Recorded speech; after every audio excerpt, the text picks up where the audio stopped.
नमस्कार दोस्तों, आपका स्वागत है क्रैक यूपीएससी विद अस में। कैसे हैं आप सब लोग? आई होप आप सब ठीक ही होंगे। आज हमने जो है पीपीटी का थोड़ा सिस्टम थोड़ा चेंज किया है। पीपीटी में थोड़ा नया कलर डाला है। I hope you you will like it. आज जो हम वीडियो देखने वाले हैं वो बेसिकली है इकोनॉमी का पार्ट 3 है। पार्ट हम ऑलरेडी कर चुके हैं और इकोनॉमी के जो इम्पोर्टेंट टॉपिक्स हैं यूपीएससी के सिलेबस में या स्टेट पीसीएस के सिलेबस में, उनको हम कवर अप करेंगे। आज के जो इम्पोर्टेंट टॉपिक है वो है इन्वेस्टमेंट है, नॉमिनल जीडीपी है, रियल जीडीपी है, productivity, capital output ratio and incremental capital output ratio. ये सब ऐसे इंपॉर्टेंट टॉपिक है जो हर रोज़ या वीकली एक दो बार आपको न्यूज़पेपर में ज़रूर दिखेंगे। अगर आप न्यूज़पेपर कुछ अच्छे से समझना चाहते हैं तो ये वीडियो ज़रूर देखें और पिछले 2 पार्ट भी देखें। अगर आपको नॉमिनल जीडीपी, रियल जीडीपी समझना है तो जीडीपी की जो पार्ट 2 है वीडियो में उसको ज़रूर देखें। और पार्ट 1 भी देखें क्योंकि उसमें काफ़ी कॉमन और बेसिक चीज़ें समझाई गई है, जैसे कैपिटल गुड्स, कंजम्पशन गुड्स क्या है, फिर उसमें जैसे कि आप फैक्टर ऑफ प्रोडक्शन और ये इकोनॉमिक सिस्टम क्या है, उन सब चीज़ों को डिस्कस किया हुआ है। तो उनका लिंक जो है डिस्क्रिप्शन में दे दिया जाएगा आप लोगों को। और इसमें फिर लास्ट में हम प्रीवियस ईयर क्वेश्चन भी देखेंगे। सो पहला जो टॉपिक है वो है इन्वेस्टमेंट। इन्वेस्टमेंट क्या है? इन्वेस्टमेंट है part of final output which comprises of physical capital goods. मतलब जो टोटल आउटपुट होगी जीडीपी की, जो जीडीपी की टोटल आउटपुट होगी, उसमें जो फिजिकल कैपिटल गुड्स का जो पार्ट होगा उसको हम ग्रॉस इन्वेस्टमेंट बोलेंगे। उस पे जो इन्वेस्टमेंट की होगी, जो फिजिकल कैपिटल गुड होगी टोटल जीडीपी में से, उसमें जो पैसा लगाया होगा उसको हम ग्रॉस इन्वेस्टमेंट बोलेंगे। मान लो जैसे एग्जांपल से समझते हैं तो फैक्ट्री एक है जिसकी वर्थ है 1 लाख रुपए। अब उसने 700 रुपये के कंजम्पशन गुड्स प्रोड्यूस किए और 300 रुपये के कैपिटल गुड्स प्रोड्यूस किए एक फाइनेंशियल ईयर में। अब उसकी जो अगर टोटल इन्वेस्टमेंट हमारे को कैलकुलेट करनी है तो वो कैसे करेंगे? तो वो होगी 300 रुपये है, क्योंकि इसमें कैपिटल गुड्स जो फिजिकल कैपिटल गुड्स है उसको ही लेते हैं एज अ इन्वेस्टमेंट, क्योंकि वही चीज़ आगे आपको, इन्वेस्टमेंट का मतलब क्या है कि आपने ऐसी जगह इन्वेस्टमेंट की है जहाँ वो रिटर्न दे रहा है। तो रिटर्न फिजिकल गुड्स ही दे सकता है। अगर कोई ऐसी मशीन खरीद ली आपने जो कि आपको फ्यूचर में भी हेल्प करे, तो 300 रुपये की आपने इन्वेस्टमेंट की, टोटल जो इन्वेस्ट पैसा लगाया वो 1000 रुपये था, उसमें से 300 के कैपिटल गुड्स आपने खरीदे, तो वो आपकी इन्वेस्टमेंट परसेंटेज कितनी हो गई? जो ग्रॉस इन्वेस्टमेंट है वो 300% हो गई। तो ये हो गया बेसिकली इन्वेस्टमेंट पार्ट की।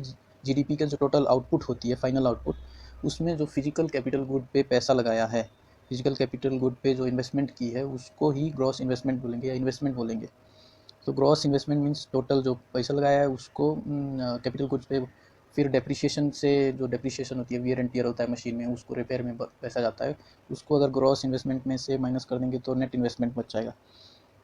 ये इन्वेस्टमेंट था। फिर ग्रॉस कैपिटल फॉर्मेशन, ये चीज़ आपने बहुत ही बार अपने न्यूज़पेपर में देखी होगी। क्या है ये gross capital formation? Gross capital formation, अब हम पिछले वाला एग्जांपल है जिसमें 700 कंजम्पशन गुड था और 300 क्या है, कैपिटल गुड्स था। 100 रुपये का हमने इसमें इंपोर्ट कर दिया एक फाइनेंशियल ईयर में, 100 रुपये का इंपोर्ट कर दिया।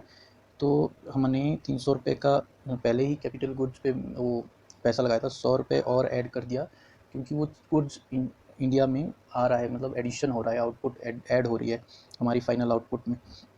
तो हमारे 300 रुपये का इन्वेस्टमेंट पहले था, 100 रुपये का और हो गया, फिर टोटल इन्वेस्टमेंट 1000 में से कितना इन्वेस्टमेंट बन गया? वो 40% बन गया।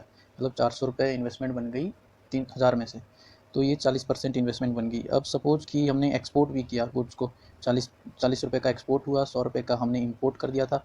तो अब अगर हमारे को इन्वेस्टमेंट निकालनी है, क्योंकि 40 रुपये का जो है एक्सपोर्ट किया तो गुड्स देश के बाहर चला गया, उसका एक बार रिटर्न आया आपको, लेकिन उसको हम इन्वेस्टमेंट नहीं कैलकुलेट करेंगे, क्योंकि वो आपको बार बार चीज़ों पे रिटर्न नहीं देगा। तो वो एक्सपोर्ट हम डिडक्ट करेंगे टोटल जो हमने इन्वेस्टमेंट की थी। 300 रुपये की इन्वेस्टमेंट ऑलरेडी की थी और 100 रुपये की इंपोर्ट किया था, और 40 रुपये का एक्सपोर्ट किया। तो वो अगर हम कैलकुलेट करेंगे तो वो 36% इन्वेस्टमेंट बैठेगी। तो उस इस टाइप की इन्वेस्टमेंट में, जिसमें एक्सपोर्ट इंपोर्ट भी है और फिर डोमेस्टिकली प्रोड्यूस्ड कैपिटल गुड भी है, उसको क्या बोलेंगे? Gross capital formation. उसको क्या बोलेंगे? Gross capital formation. Gross capital formation का अगर फॉर्मूला देखना है हमारे को, तो ग्रॉस फिक्स्ड कैपिटल फॉर्मेशन, एक फिक्स्ड कैपिटल होती है जैसे कि मशीनरी है, जिसको एक बार इन्वेस्टमेंट करो वो फिक्स्ड चीज़ है।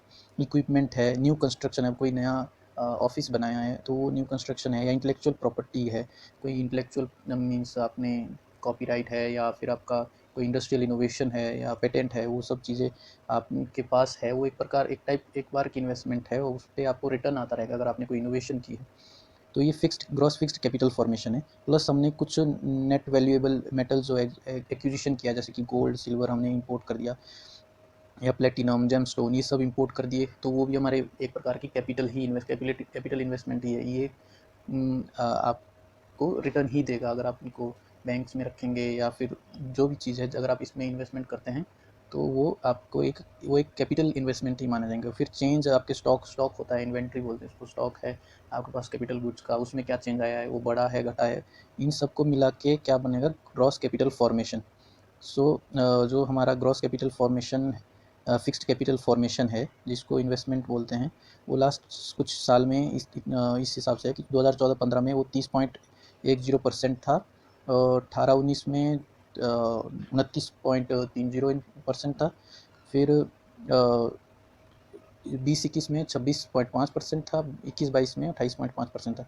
तो इन्वेस्टमेंट ये कोविड के टाइम घटी थी, बाकी टाइम में वो लगभग सेम ही है, 1-2% का उतार चढ़ाव है इसमें। जो नेक्स्ट है वो है नॉमिनल एंड रियल जीडीपी। तो अगर इसको समझना है तो आप पहले जीडीपी वाला जो चैप्टर है उसको देख लें, पार्ट 2 जो जीडीपी का है उसको हम इसमें डिस्क्रिप्शन बॉक्स में इसका लिंक दे देंगे। रियल जीडीपी क्या है? रियल जीडीपी ग्रोथ जो है मेजर है ग्रोथ इन क्वांटिटी में कितना ग्रोथ है उसका मेजर है रियल जीडीपी।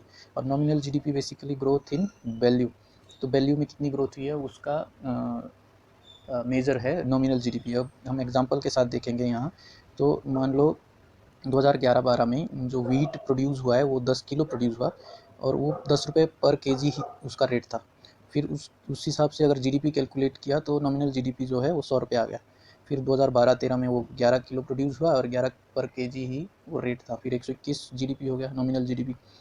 13-14 में वो 12 केजी प्रोड्यूस हुआ, 12 रुपये पर किलो ही उसका रेट था, तो 144 वो जीडीपी हो गया।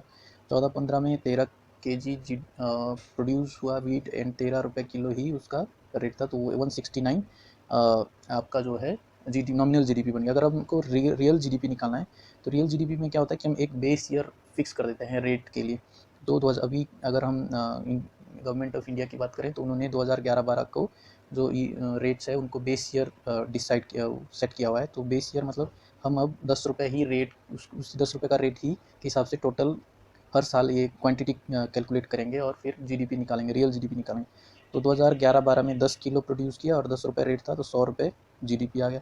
फिर 12-13 में 11 किलो प्रोड्यूस किया, लेकिन रेट यहाँ 10 किलो ही रहेगा क्योंकि हमने बेस ईयर 2011-12 को रखा है, तो 110 जीडीपी हो गया रियल जीडीपी।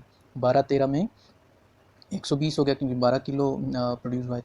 14-15 में 13 किलो प्रोड्यूस हुआ, तो फिर 130 हो गया रियल जीडीपी। तो अब ये डिफरेंस जो है ये हमारे को बता रहा है कि वो प्राइस में कितना चेंज हुआ है हर साल में।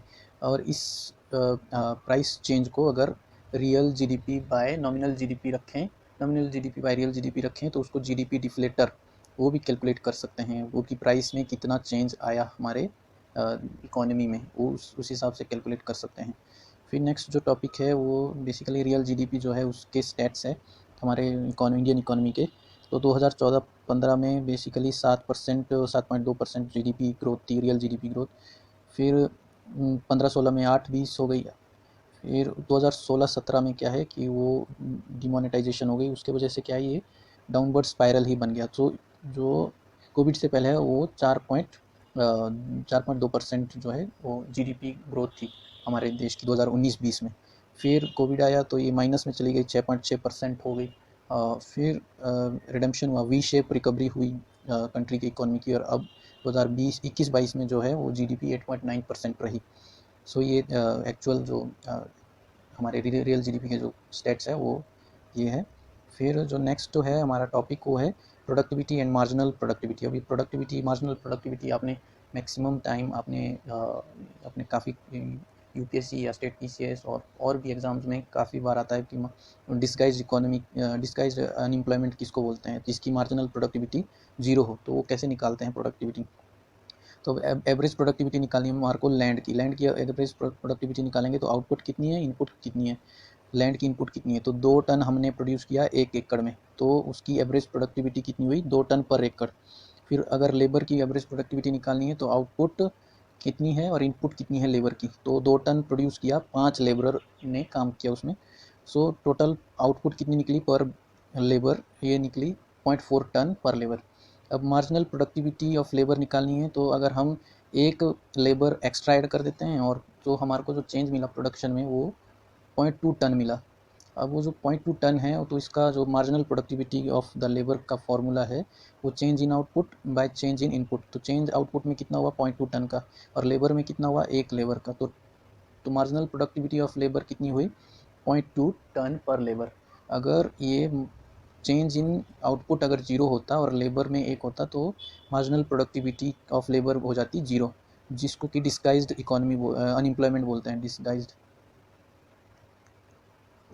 डिस्गाइज्ड अनएम्प्लॉयमेंट बोलते हैं। तो अगर मार्जिनल प्रोडक्टिविटी जीरो है, सो ये आपको पता चल गया कि प्रोडक्टिविटी एंड मार्जिनल प्रोडक्टिविटी क्या है।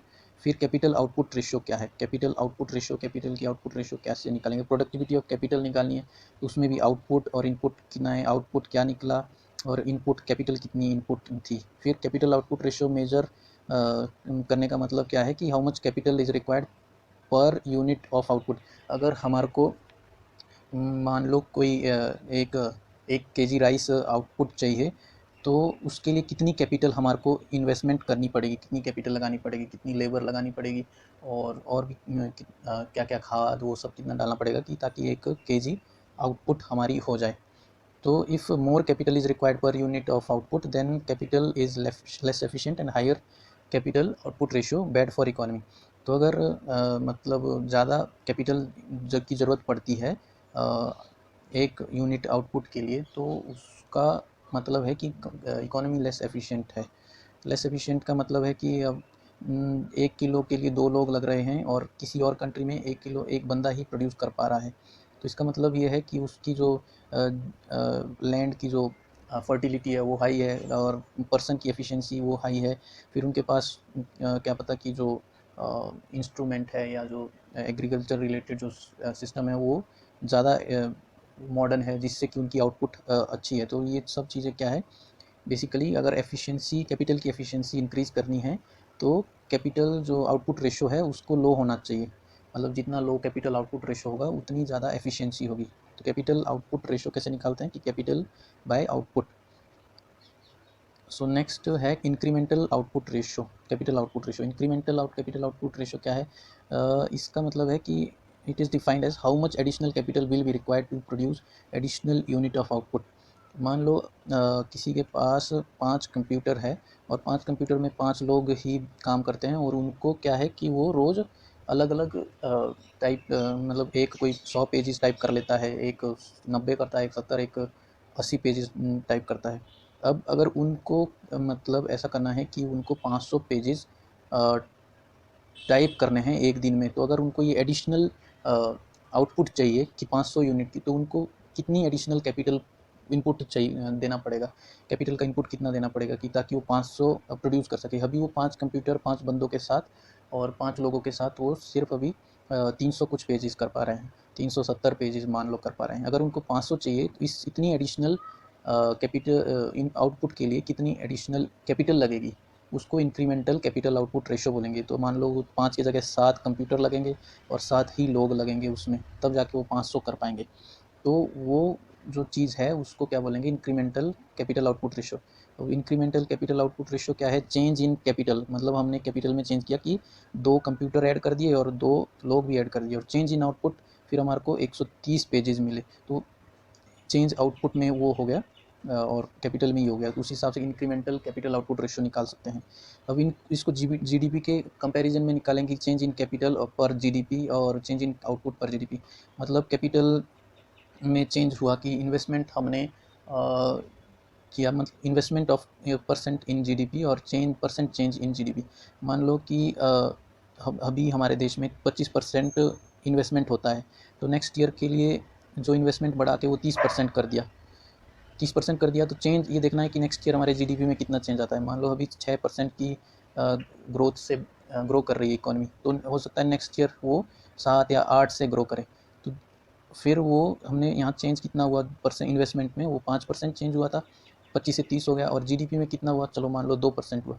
तो ये कितना चेंज इंक्रीमेंटल आउटपुट रेशो हो गई, वो हो गई कि 2.5% की इंक्रीमेंटल आउटपुट रेशो है, जो कि ठीक है। अगर ये 5% हमने इन्वेस्टमेंट बढ़ाई लेकिन आउटपुट सिर्फ 1% ही बढ़ी, तो वो हमारी जो इंक्रीमेंटल आउटपुट रेशो है वो 5% हो गई।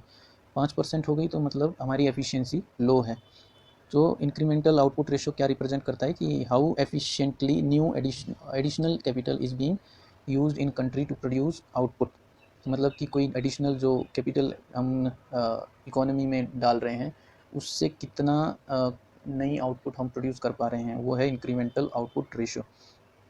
फिर हम हमारे पास प्रीवियस ईयर क्वेश्चन है इस पे ही है। Despite being high saving economy, मतलब हमारी देश की इकोनॉमी हाई सेविंग इकोनॉमी, लोग ज़्यादा पैसा सेव करते हैं बैंक्स में, कैपिटल फॉर्मेशन में not result in significant increase in output due to.